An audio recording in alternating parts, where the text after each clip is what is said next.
hindi na po mababago ang desisyon ng Committee on Justice diyan po sa impeachment ni Pangulong Marcos Jr.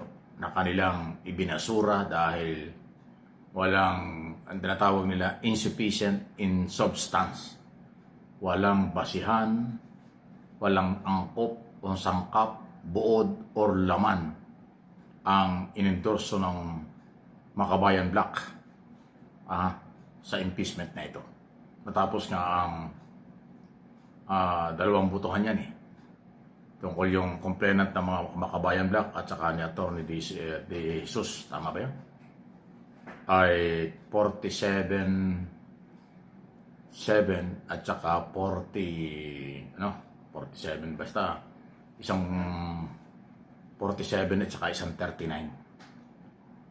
Majority ng member ng committee ay tumutol.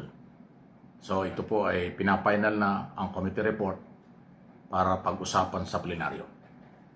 Sa plenaryo, dalawa ho ang pwedeng mangyari.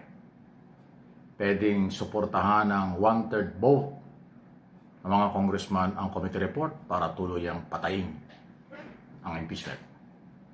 Pwede namang harangin ng another 1/3 vote ng Kongreso ang committee report para ibalik sa committee at ituloy ang hearing. Yan po yung pwedeng mangyari.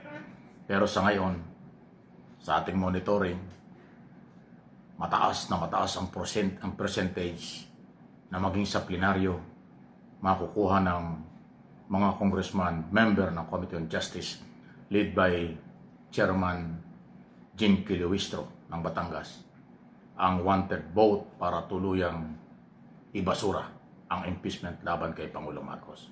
Yan ang pwedeng mangyari. Dahil malabo na pong mabago pa yung butuhan at malabo ding makakuha pa ang mga nag-endorso ng kaso ng 1/3 vote, 110 congressman ang kailangan para ma-reverse yung desisyon. Kaya medyo malabo yan. Malabo pa yan sa sabaw ng pusit. Ganun pa man, ulit-ulit na pinaninindigan ng committee chairman Luistro na dumaan sa tamang proseso. Hindi totoong minadali, hindi raw totoong hindi nagkaroon ng karapatan ng endorser at iba pang mga dapat magsalita. Ibinigay ang lahat ng pagkakataon sa mga nag-endorse ng kaso, sa mga pumabor na ma-impeach si Pangulong Marcos at hindi pumabor. Nakita ko rin naman yan. Nakita rin po ninyo mga kaibigan niya. Doon sa 3 hearing na ginawa, naging maayos dahil maganda ang pag-handle ng chairman, due process, lahat ng pagkakataon pinagkakaloob. Tapos may mga rule, may mga desisyon. Pagka nagkakaroon ng mga dapat gawin ng mga motion for voting, ay nagkakaroon po ng mahabang proseso at tamang proseso. So, maganda yan. Kaya kung tinatalakay ito, kasi ang susunod na tatalakay ng komite sa ilang araw na lang ay second impeachment ni Sara Duterte, Vice President. At ganun din po ang gagawing proseso. Titingnan kung merong sufficient in form or sufficient of substance. Ang substance, tinatawag. Tama ba yung pagpapile ng kaso? Tama ba yung meron bang laman yung reklamo? Yun ang ibig sabihin niya. Medyo iba po ito. Kung yung magugunita ang karamihan sa mga member ng komite or ilan sa mga member ng Committee on Justice ay kasama yan doon sa prosecutor na binuo noong nakaraang taon kung natuloy yung unang impeachment. Kung hindi hinarang ng Supreme Court, yung mga member ng unang komite ay kasama doon sa prosecutor. Isa dyan si Chairman Luistro, member ng prosecutor yan. Vice Chairman Flores ng Bukidnon, member ng prosecution team.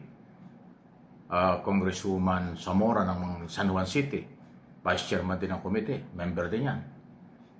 Si Congressman Choa ng Maynila, member din yan. Actually, ang nawala lang yata sa mga member ng komite dahil namatay na si Congressman Acop ng Antipolo. Halos yung 11 o 10 ng mga member ng prosecution kung natuloy yung unang impeachment, ay nandyan pa sa Kongreso at member ng Committee on Justice ngayon. So wala tayong magagawa. Yung chairman at mga member ng committee, prosecutor, pero sila ang chairman ng committee, sila ang didinig dito sa kaso ni Sara Duterte. Dahil wala namang ibang committee na pwedeng mag-handle ng impeachment kung hindi exclusive yan sa Committee on Justice. Pero ganun pa man, ginagawa naman po ni Chairman Luistro ang tamang proseso at ibinibigay ang pagkakataon. Dito sa kay Sara second impeachment, ang isa na namang nag-file dito, Makabayan Black na naman. Yung grupo uli na Tenyo, Ilago, at saka ako. Sila yung nag-endorso, nagalaw ng Makabayan Black, na bayan muna. Yung Colmenares at iba pa. Yung second impeachment, civil society ito. Kaparian, abogado, professional, estudyante, lahat ng sektor. Ang nag-endorso naman, si Congresswoman Laila de Lima at Congressman Sindanya. Akbayan at saka mamamayang party list ni de Lima.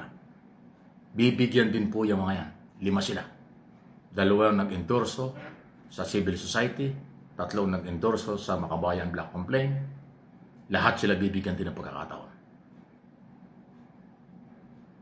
Kung yung mga ngunita, si de Lima ay isa sa mga congressman at member ng komite tumutol doon sa impeachment ni Pangulong Marcos. Itong Makabayan Black, sila yung complainant yan, endorser. So ngayon, magkasama sila na parehong impeachment complaint laban kay Sara Duterte. Kaya doon pa lang magkakaiba na. Kaabang-abang. Itong kay Pangulong Marcos, nasa final na ito, patapos na ito, committee report na lang Pero yung kay Sara, yun ang aabangan natin. Dahil ibang ebidensya, ibang dokumento, at ngayon mas maraming congressman nagsasalita na hindi pa nga nakagsisimula sa hearing, iba na. Katulad ni Congressman Abante na binastos-bastos. Katulad ni Congressman Chowa, Congressman Valeriano, 3 congressman ng Maynila ang nilait-lait ni Sara Duterte noong 2025 election. Dinayo pa ni Sara Duterte ang Maynila para sirain, personalin yung 3 congressman para daw matalo. Kaso hindi naman natalo. Nakabalik at nanalo.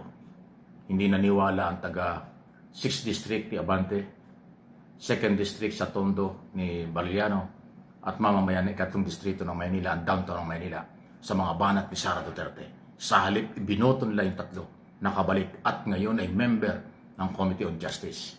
Doon pa lang, para may idea kayo, for information lang, malaki ang problema ni Sara sa second impeachment.